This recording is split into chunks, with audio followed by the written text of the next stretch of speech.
వీధులలో ఎన్నో హృదయాలు ఆశలేక ఏడ్చుచున్నాయే, పాపపు బంధాలలో చిక్కుకొని విడుదల కోసం చూస్తున్నాయే.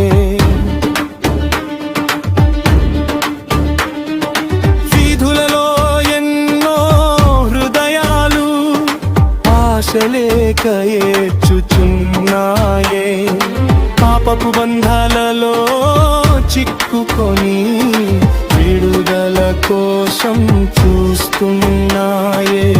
మన దగ్గర జీవవాక్యం ఉండగా మౌనంగా ఎలా ఉండగలము? మనలో వెలుగు వెలిగి ఉండగా చీకటిలో ఎలా దాగగలము? మన దగ్గర జీవవాక్యం ఉండగా మౌనంగా ఎలా ఉండగలము? మనలో వెలుగు వెలిగి ఉండగా